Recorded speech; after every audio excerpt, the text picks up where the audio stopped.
Starting with the latest coming in from the Supreme Court, which has told the BCCI that it cannot operate in an unregulated manner. This after the board objected to the presence of the CAG. We've got Meenakshi Bhanja with us on the phone line now. Give us more details of the specifics, Meenakshi, that the Supreme Court has told the BCCI about following its affidavit.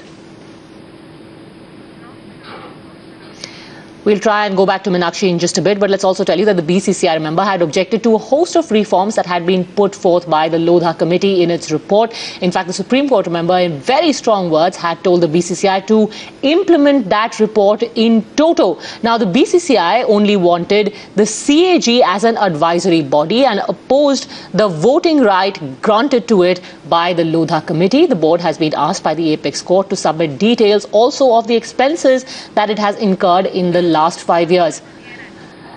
There's also some reactions now coming in. Let's listen into a few of them. देखिए 100% BCCI को bouncer पड़ा है। दो चीज मैं बताना चाह रहा हूं। जब सीएजे की बात पे आए मामला तो बीसीसीआई ने कहा कोर्ट को कि आईसीसी अप्रूव नहीं करेगा। तो मैं बोर्ड को पूछना चाहता हूं कि जब इसी सर्वोच्च न्यायालय से श्रीनिवासन साहब को हटा दिया गया था, फिर वो बीसीसीआई का नॉमिनी बन के आईसीसी में कैसे चले गए थे? इसका जवाब बीसीसीआई क्या मुझे दे सकता है? वो तो थैंक्स कहिए शशांक मनोहर जैसे काबिल एडमिनिस्ट्रेटर लॉयर आए तो उनको हटाए। इसका जवाब बीसीसीआई दे सकता है।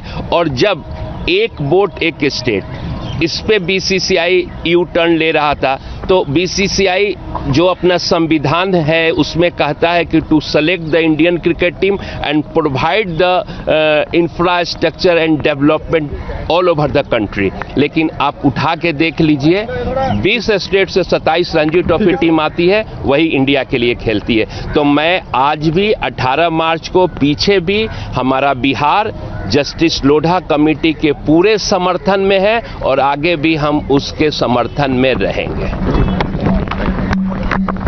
All right, that was Aditya Verma, the petitioner in this particular case. Meenakshi Bhanja is with us on the phone line now. Meenakshi, let's start with the objection that the BCCI had to the CAG.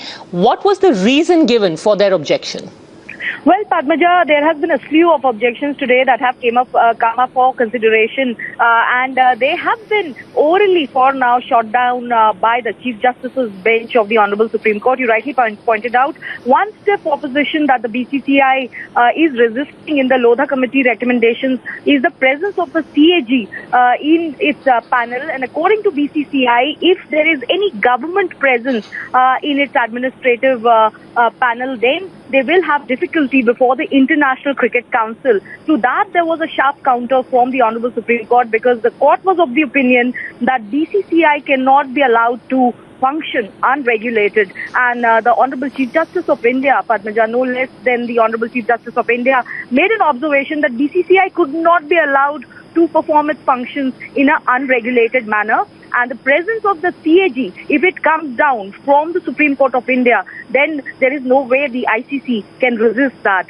We heard Aditya Verma also lay out that point of the hearing today. And another couple of interesting developments from the top court, Padmaja. One with regards to the vote count of the BCCI panel. You'll recall the Lodha Committee recommendations limited it to one state, one person, one vote. That also came up for stiff opposition before the BCCI.